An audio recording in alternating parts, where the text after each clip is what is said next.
Hello all, నేను మీ Rachana Srungavarapu. Welcome to federal Andhra Pradesh. ఈ రోజు ఏపీ అసెంబ్లీలో ఒక ప్రత్యేక సమావేశం జరిగింది.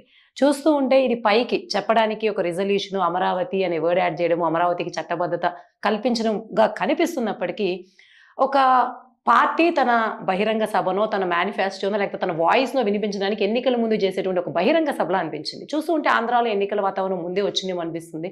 మరి దీని గురించి మన federal Andhra Pradesh senior editor and analyst Amarayya గారు ఏమనుకుంటున్నారో అడిగి తెలుసుకుందాం. అమరయ్య గారు చెప్పండి, మీరు అమరావతి తీసేయండి దీనిలోంచి. జస్ట్ రెండు పొలిటికల్ పార్టీస్ వైఎస్ఆర్సీపీ వర్సెస్ టీడీపీగా చూద్దాం. ఇక్కడ వైఎస్ఆర్సీపీ లేదు. సో ఇట్లా చూసినప్పుడు మీకు పొలిటికల్ యాంగిల్లో ఏమనిపించింది? ఇప్పుడు ఆంధ్రప్రదేశ్కి సంబంధించి ఒక ప్రత్యేకత ఉంటుంది. ఆంధ్రప్రదేశ్లో చిత్రంగా మూడు ప్రాంతీయ పార్టీలు. ఒక ప్రాంతీయ పార్టీ తెలుగుదేశం, ఇంకో ప్రాంతీయ పార్టీ వైసీపీ, ఇంకో ప్రాంతీయ పార్టీ జనసేన. జాతీయ పార్టీలు ఏమి లేవు. ఒకవేళ ఉన్నా కూడాను అవి ఏది మన కేసీఆర్ చెప్పినట్టు మిగతా తోక పార్టీలు అంటుంటారు, ఆ టైంలోనే ఉంటాయి. అట్లా చూసుకున్నప్పుడు ఈవేళ పేరు అమరావతి తీర్మానమే కావచ్చు, కానీ మాట్లాడిన ప్రతి ఒక్కళ్ళు రాజకీయ విమర్శలు చేయటం చూసారా. శాసనసభ వేదిక చేసిన విమర్శలు ఏదైతే ఉన్నాయో అవి నిజంగానే మీరు అన్నట్టు నాకు కూడా ఒక దశలో అనిపించినాయి. ఇదేంటి అప్పుడే 3 ఏళ్ల ముందే ఎన్నికల ప్రచారం చేస్తున్నారా, ఆ విమర్శలు ఏంటి, ఒక్కొక్క మనిషిని పట్టుకొని ఆ రకమైన తిట్టుకోవడం ఏంటి, అది కరెక్టే అనిపించింది నాకు కూడా. మీరు చెప్పిన తీరు అది ఎన్నికల ప్రచారానికి సంబంధించి ఒక రాజకీయ పార్టీ మీటింగ్ పెట్టుకున్నప్పుడు అక్కడ మిమ్మల్ని ఎవరు కోసం చేయరు, ఏదైనా మాట్లాడచ్చు, మనకు ఏకపక్షంగా మాట్లాడుకోవచ్చు. ఇప్పుడు జగన్మోహన్ రెడ్డి తన మీటింగ్ పెట్టుకున్నాడు అనుకో, అది ఎట్లయినా పెట్టుకుంటాడు. సో ఆయన సభలో నాకు ఛాన్స్ ఇవ్వరని ఆయన 3 గంటలు 2 గంటల పాటు ఆయన చెప్పేస్తా ఉన్నాడు. ఇవాళ 5 గంటల పాటు ఈయన అసెంబ్లీ వేదికగా ఏకపక్షంగా వీళ్ళ దాడి జరిగింది. వీళ్ళు కుటుంబం బతుకేంటంటే ప్రాంతాల మధ్య తగ్గు పెట్టడం, అవకాశం వచ్చినప్పుడు కులాల మధ్య తగ్గు పెట్టడం. ఎవరైనా సరే అలా చేస్తారు అధ్యక్ష. ఒక పదవి గురించి, రాజకీయం గురించి, కులాల మధ్యన ప్రాంతాల మధ్యన ఎవరైనా సరే ఇటువంటి తగ్గు పెడతారా? చీరలు ఎలా ఉన్నాయో తెలియదు, ఆఖరి ఒంటి మీద డ్రెస్ ఎలా ఉందో కూడా తెలియదు. ఆ రకంగా ఇసురు కొట్టిన సందర్భాన్ని కూడా గుర్తు చేయాలి అధ్యక్ష. ఆఖరికి వాళ్ళు కట్టుకున్న చీరలను కూడా కామెంట్ చేశారు అధ్యక్ష. రైతులు ఎంత కాస్ట్లీ చీరలు కట్టుకుంటారా అని చెప్పి సోషల్ మీడియాలో వాళ్ళ గురించి క్యారెక్టర్ అసోసియేషన్ చేశారు అధ్యక్ష. ఇంకొకటి చెప్పండి అమరయ్య గారు, మిగిలిన లీడర్స్ని పక్కన పెడదాం. సిబిఎన్ అంటే చంద్రబాబు నాయుడు అంటే ఎప్పుడు మన జనరల్ అనలిస్టులు, ఎక్స్పర్ట్స్ అందరూ ఆయన చాలా విజనరీగా చెప్పుకుంటారు. ఆయన గత సమావేశాలు ఎప్పుడు ఇట్లా సెంట్రిక్గా అవడం అంటే చాలా బ్యాలెన్స్డ్గా ఉంటారు. ఆయన్ని క్రిటిసైజ్ చేసినప్పుడు కూడా బ్యాలెన్స్గా ఉంటారు. ఫర్ ద ఫస్ట్ టైం 2026 ఈ టర్మ్లో వచ్చినప్పుడు ఆయన కొంచెం డిఫెండ్లో పడినట్టు, లేకపోతే ఏదో సంథింగ్ ఏదో విమర్శల్ని తట్టుకోలేకో, లేకపోతే ఏదన్నా ఆక్రోశం ఏమన్నా కనిపించిందా మీకు? ఓన్లీ సిబిఎన్ వరకు తీసుకుందాం. చంద్రబాబు నాయుడు వాస్తవానికి రాష్ట్రంలో చాలా సీనియర్ లీడర్. నిజంగా అంతకాలం సుదీర్ఘకాలం పాలిటిక్స్ నడపడం చెప్పడం చాలా గ్రేట్. ఎందుకంటే ఆయన మొత్తం 73-74 ఏళ్ళు అనుకుంటే ఒక 25 ఏళ్ళ పాటు తీసి పక్కన పెట్టేస్తే 50 ఏళ్ళ పాటు రాజకీయాల్లో ఉన్నారు. అయితే ఇందాక ఒక సభలో ఒక మాట అన్నాడు ఆయన, ఇప్పటి వరకు తను చూసిన అన్ని ఎన్నికలు వేరు, 20-24 ఎన్నికలు వేరు అన్నాడు. చరిత్ర దశ నేను చాలా ఎన్నికలు పోటీ చేశాను, కానీ 194% స్ట్రైక్ రేట్తో 175కు 164 సీట్లు గెలిచిన ఏకైక ఎన్నిక 2014. అది నిజంగానే జగన్మోహన్ రెడ్డి అంతగా వీళ్ళని భయపెట్టాడా, లేకపోతే అంత షేక్ చేయించాడా అనిపించేటట్టుగా, లేకపోతే అసలు అలయన్స్ అంతకు ముందు వరకు కూడా ఎవరి థాట్లో లేదు, ఒకళ్ళు రావడం అసలు లేదు. సో 20-24 ఎన్నికలు చాలా క్రూషియల్గా ఒక ఛాలెంజింగ్గా తీసుకుని ఉన్నాడు. ఇందాక మీరు చెప్పిన ఆయన ఏదైనా రాజకీయంగా ఇబ్బంది పడుతున్నారా? మేబీ.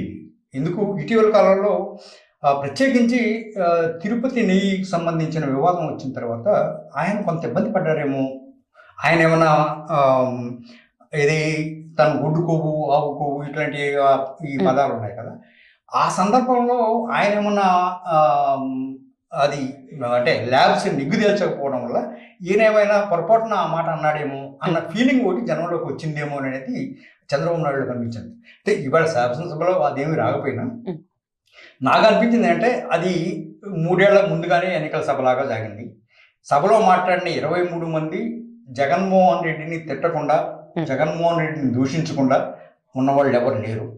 అది స్పీకర్ మొదలు, స్పీకర్ తన స్థానంలో ఉండి కూడా చేయకూడదు. కానీ ఆయన కూడా వాళ్ళకి కోతికి కొబ్బరి చిప్పి ఇచ్చినట్టు అనే పదాన్ని, కోతి అనే పదం ఉపయోగించలేదు కానీ అని ఆయనే చెప్తాడు. మళ్ళీ స్పీకర్ కూడా అనే పదం ఉపయోగించలేదు కానీ 11 సీట్లు ఇచ్చినట్టుగా అనేదాన్ని పోలుస్తాడు. అదే అచ్చెన్నాయుడు దగ్గరకు వచ్చినప్పుడు ఇంకా అగ్రెసివ్గా దుర్మార్గుడు, రాక్షసుడు, విధ్వంసకుడు, ఆ తర్వాత ఇక ఈ మన తెలుగులో చందమామ కథల్లో ఉపయోగించే అన్ని రకాల రాక్షస పేర్లు కూడా అందులో వచ్చింది. జగన్మోహన్ రెడ్డిని విమర్శించడం కోసమే చాలా ఎక్కువసేపు టైం కేటాయించారనేది కూడా అందులో కనపడతాం. ఆ తర్వాత మన పయ్యావుల కేశవ్ తను పవర్ పాయింట్ ప్రజెంటేషన్ లాగా ఇచ్చుకుంటూ వచ్చేసి ఒక 6-7 పాయింట్లలో అతని చపల చిత్తుడు లేదా విధ్వంసకుడు అనే దాన్ని చేయటం కోసం, దాన్ని కాయిన్ చేయటం కోసం కూడా ట్రై చేస్తారు. సో కనుక ఒక రకంగా చూసుకోవాలనుకున్నట్టయితే అసెంబ్లీ వేదికగా జగన్మోహన్ రెడ్డిని వాళ్ళు విమర్శించాలనుకున్న అన్ని పదాలని, అన్ని విధానాలని విజయించారు. మీకు చెప్పాలంటే నేను ఒక లైన్ కూడా చూస్తా. ఇది ఎంతవరకు వస్తుందో తెలియదు కానీ ఏకంగా 6 గంటల పాటు సాక్షింది ప్రసంగాలు. ఈ జగన్ దుర్మార్గుడని, రాక్షసుడని, విధ్వంసకుడని, ఓసర వెళ్ళిన సభన ఉపన్యాసాలతో వీటన్నిటితో పాటు అధికార వికేంద్రీకరణ, అభివృద్ధి పేరిట అసలు మాటల తోటలు పేలింది. ప్రతి ఒక్కళ్ళు విమర్శించారు. అనిత దగ్గర నుంచి, అంటే హోంమంత్రి అనిత దగ్గర నుంచి ప్రతి ఒక్కళ్ళు మాట్లాడిన వాళ్ళందరూ కూడా దానిలో వాళ్ళందరూ చెప్పిన ఈ ఎమోషన్, అంటే నేను అనుకోవటం ఇది ఒక రకమైన భావోద్వేగ సెంటిమెంటల్ ఇష్యూగా తీసుకొచ్చేసి దీన్ని ఇప్పుడు జనంలోకి వదిలేరేమో, ఇది కొంతకాలం పాటు ప్రజల్లో టాపిక్గా ఉంటుంది. ఇంకొకటి చెప్పండి అమరయ్య గారు, వైఎస్ఆర్సీపీ అధికారంలో ఉన్నప్పుడు ఈవెన్ మొన్న ఈ మధ్య వరకు కూడా వైఎస్ఆర్సీపీ లీడర్స్ ఎవరైతే ఉన్నారో వాళ్ళు బయటకు రావడం, ప్రెస్ మీడియా ముందు కొంత అన్కంట్రోలబుల్ లాంగ్వేజ్, అఫెన్సివ్గా ఉండడం, అంటే పక్క వాళ్ళని తిట్టడంగా, చాలా ఆలోచించకుండా అనాలోచితంగా చేశారని అనిపిస్తూ ఉంటుంది. వాళ్ళు అధికారంలో ఉండొచ్చు కావచ్చు, ప్రతిపక్షంలో ఉన్నప్పుడు కూడా చాలా విమర్శలు ఎదుర్కొన్నారు. చాలామంది వీళ్ళ ప్రవర్తన వల్ల ఇట్లా అయింది అన్నటువంటి తీవ్రమైన విమర్శలు ఎదుర్కొన్నారు. కాకపోతే ఆయన చేసిన ఫ్రీబీస్ వీటి వల్ల కొంత మంచి పేరు ఉన్నప్పటికీ ఇదంతా కూడా తీసింది. ఇప్పుడు సిబిఎన్ పార్టీ ఇలా చేయడం అన్నది ప్రజలు గమనిస్తూ ఉంటారు కాబట్టి ఎటువంటి ఇంప్రెషన్ ఇస్తుంది? వీళ్ళు కూడా ఆ మార్గంలోనే వెళ్తున్నారనో, లేకపోతే ఒక రాష్ట్రంలో రాజకీయ పార్టీల మధ్య వెంజెన్స్ ఉంటే ఇంకో పార్టీ కూడా అప్పటి వరకు మంచి సిద్ధాంతాలతో నడిచేది కూడా మారిపోతుంది అన్నదానికి ఇది ఒక నమూనాగా మారబోతుంది. మీకేమనిపించింది? ఇది ఏపీ నమూనా, ఏపీ పాలిటిక్స్ నమూనా. అదే అంటే వైఎస్ఆర్సీపీ రాకముందు మరి ఇంత దారుణంగా లేదు కదా, అధికారంలోకి వచ్చాకే. అంటే 2014 రాష్ట్ర విభజన ముందు నుంచి ఈ తరహా లాంగ్వేజ్ రాజకీయాల్లో వచ్చేసింది. అది 14 తర్వాత అది విపరీతం అయిపోయింది. ఆ తర్వాత జరిగిన పరిణామాలు ఏంటంటే ఇలా మాట్లాడితేనే జనం అట్రాక్ట్ చేస్తారేమో అనే కాన్సెప్ట్ రాజకీయ నాయకులు ఇచ్చారు. ఓన్లీ ఆంధ్ర వరకే పరిమితం అనుకుంటున్నారా? మిగిలిన ఉంది. ఇటీవల కాలంలో వస్తున్న ట్రెండ్గా కనిపిస్తుంది. అట్లా మిమ్మల్ని నేను ఏదో ఒకటి అనకపోతే అసలు మీరు నా వైపు చూడరు. కనుక నేను ఏదో ఒకటి అనాలి. ఏదో ఒకటి అనడం అనేది ఏ స్థాయిలో అనాలి? ఈ చిన్న మన మామూలు ఈ స్థాయిలో అంటే అది జనానికి బాగా ఎక్కట్లేదు. కనుక మిమ్మల్ని ఒక పెద్ద పదంతో నేను విమర్శిస్తే కానీ అప్పుడు నేను ఆటోమేటిక్గా పైకి రాను. సో ఇప్పుడు అది ఒక ట్రెండ్గా మారిపోయింది.